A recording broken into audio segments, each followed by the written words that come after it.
Welcome to a very special journey on board the train here in Japan. Today we'll be taking the most luxurious cabin on board any of Japan's Shinkansen trains, known as the Grand Class cabin, from Hakodate up here in Hokkaido for 4 hours all the way down to Tokyo. We'll be exploring what it's like to eat, drink, and rest on board this super fast train in the throes of luxury. So without further ado, let's head to the station. Welcome to Shin Hakodate Hokuto Station here on Japan's northernmost island of Hokkaido. We're taking the most luxurious Grand Class train today all the way to Tokyo, and I'm so excited for the journey. Our train pulled into the station right on time, and since I was booked in Grand Class today, I was situated at the very front carriage.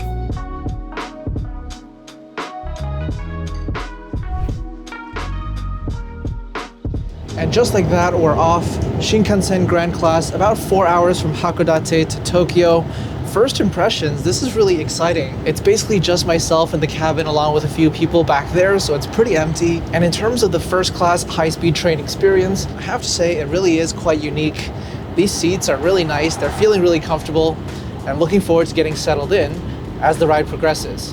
Now without further ado, let's take a look at everything that the Shinkansen Grand Class seat has to offer. You'll notice that every seat is housed neatly within this spaceship-like shell, and there are quite a few notable features. Starting with the seat controls by your fingertips, you're able to recline back and lift your leg rest so you can relax in a comfortable position. On the other side, there's a mini tray table that can fold outwards for you to place a drink or a snack, and if you like to have your full meal, there's a bigger tray table that's deployed like this and then folds into its full position. Up by the shoulders, every seat has access to a reading light that can help illuminate your surroundings, especially when it gets dark outside. And down by the lower front surface of the seat, there's a power outlet for you to charge your devices, which incidentally you can use during the ride to access the free Wi-Fi that's available on the train. Each seat then further has access to an overhead bin where you can store your carry-on luggage or your personal items. After settling into my seat and taking stock of my surroundings, we soon began our journey southbound en route to Tokyo. Okay, pretty soon after leaving Hakodate Station, we're now at Kikonai, which is the last stop before we cross through the undersea tunnel between Hokkaido and Honshu en route to Tokyo. So soon after this, we'll be down through a deep tunnel for a long time before emerging on the other side. And with that, let's take a look at the service menu here on Shinkansen Grand Class. Alright, so of course, one of the best things about taking the train in Grand Class is gonna be these menus. Looks like we get some food here on this train. I'm gonna go with the Japanese fare, try some of the sake, some green tea, and then looks like there's pound cake. Now, I do wonder how many of each item we're actually allowed to have as Grand Class passengers. Perhaps it's possible to try both the Western and Japanese menus, taking a leaf out of my first class flights with Japanese Airlines, this time on a first class train. Let's find out. I think I'll start with the Japanese though. You can see there's a lot of snowy landscapes right now because it is still Hokkaido after all. Now pretty much right after I put in my meal order, the crew member came through and delivered my meal for the evening. Looks like this little box is gonna be the food. And then I've also got a bottle of sake, as well as this nice little mug. It's like a glass mug, but it's got a little plastic cover of green tea. And then a little box for my pound cake. So, feels like a relatively light dinner, if anything, but let's go ahead and give it a try. Let's take a look inside, and that's what's in the Japanese meal box. Let's have some of the green tea to start. Pretty good. Now let's delve into the food. All right, let's play a game where I guess what each food item is gonna be, and then I taste it and see if I was right. I think this is a piece of egg. Nope. Okay. Some kind of marinated bamboo shoot, it seems. This feels more like a piece of egg instead, but it might also be some kind of seafood or fish cake. Let's see if I'm right.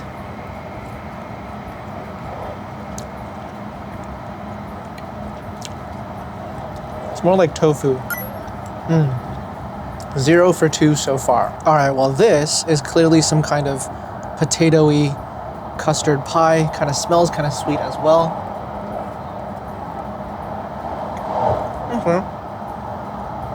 Definitely potatoes. Also a hint of savoriness to it as well. So I didn't get that. We've got some greens over here.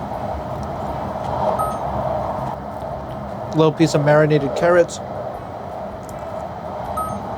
All right, looks like we've crossed the undersea tunnel now. Let's take a little break from eating those food items, try some of the sake.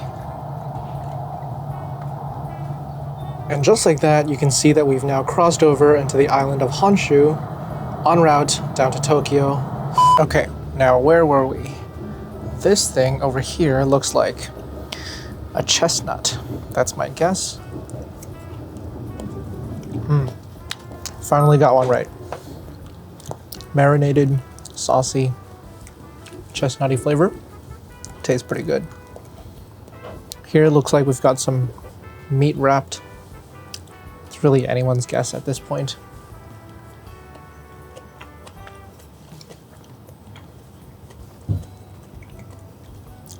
And I can't exactly tell what that is. Definitely has a fishy taste to it though. This is some kind of hilarious seaweed fish roe sandwich. Tiny sandwich. There you go.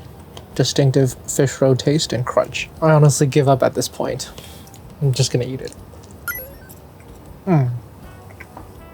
Super sweet. That feels like dessert. Okay, well that was an interesting meal, to say the least. Completed it for now. Still got some sake to finish.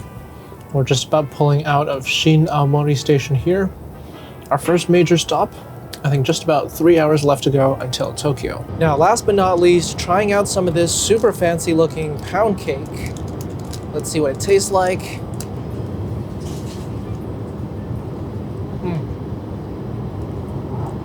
So soft. Nice little zesty lemon flavor. I guess it goes along well with the sake. Now, as you can tell, it's getting kind of dark out there, which means we have about 3 hours left to go until we arrive in Tokyo. We wrapped up the first Japanese meal. Honestly, I still feel like I could eat some more food. So let's ask the question as to whether or not we can actually get a second box of food. So the answer was unfortunately no. You can only have one main course here on Shinkansen Grand Class, but they did give me an extra pound cake. And I mean, it's not a problem because Tokyo Station, our destination, is a place full of delicious restaurants as well. So I'm really looking forward to that. Right now, we've stopped in Morioka for a brief period before we continue onwards on the southbound journey. There's about 2.5 hours left to go. Now, amidst all the excitement of eating and drinking, we haven't even had a chance to open up this little goodie bag that you get as a Grand Class passenger. So let's take a look at what's inside.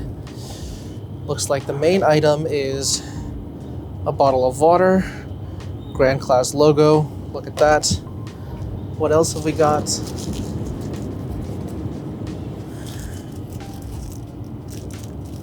Some wet wipes and winter smart premium cabin, an introduction to the Japanese fare.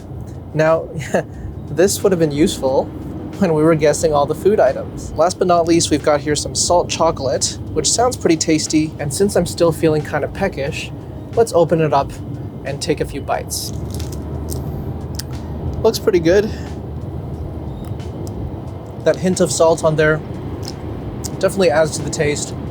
Otherwise, it'd just be pretty plain chocolate. All right, here we have the bathroom on Shinkansen Grand Class, which is actually shared with the Green Class passengers, so business class compared to Grand Class, which is first class. You can see that it's quite a large space.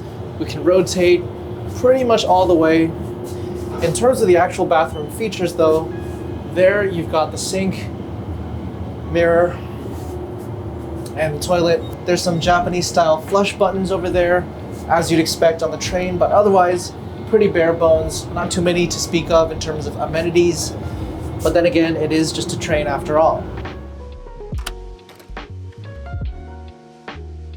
We're just about 1 hour outside of Tokyo now, and I thought I would try out the one feature of Shinkansen Grand Class that would actually make it worthwhile to pay the premium over, say, just business class. And that's this seat. How comfortable is it? What is it like in angled flat mode? It doesn't go fully lie flat, but what happens when we put it down?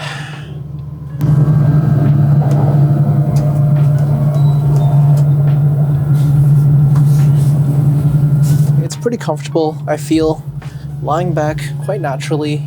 I do like the fact that the entire seat is housed within its own shell, so you're not actually going to be reclining into somebody else's space. Obviously nowhere close to being lie flat, but that's the way it is. Usually pretty good for these 3-4 hour short journeys on the Shinkansen. I think I might doze off a little bit, take a bit of a nap. Looks like outside we're about to get to the Tokyo metropolitan area. And I did have a good time relaxing towards the second half of the ride as we sped towards Tokyo. However, for all that Grand Class is hyped up to be, I have to say that the soft product does leave a little bit to be desired. The service was pretty friendly, and it's nice that there's unlimited top-ups of sake or other alcoholic drinks available, but the food offerings are quite simply not the right amount of portions that I would expect for a product of this price point. When it comes to the Japanese meal box, while the items were interesting and pretty tasty overall, it really was only a few morsels in the end and nothing quite approaching a full meal. Now, there's other train services in Japan where I know you can eat a lot of food, so in the future I'd like to check those out. But in the meantime, I'm happy to have tried out Shinkansen Grand Class as a novelty item, but I'm not sure it's worth the premium over, say, Green Class or Business Class, which incidentally I tried out on my last trip to Japan, and you can go ahead and click on this video on the screen right now to see what that experience is like, and I'll go ahead and see you over in that video.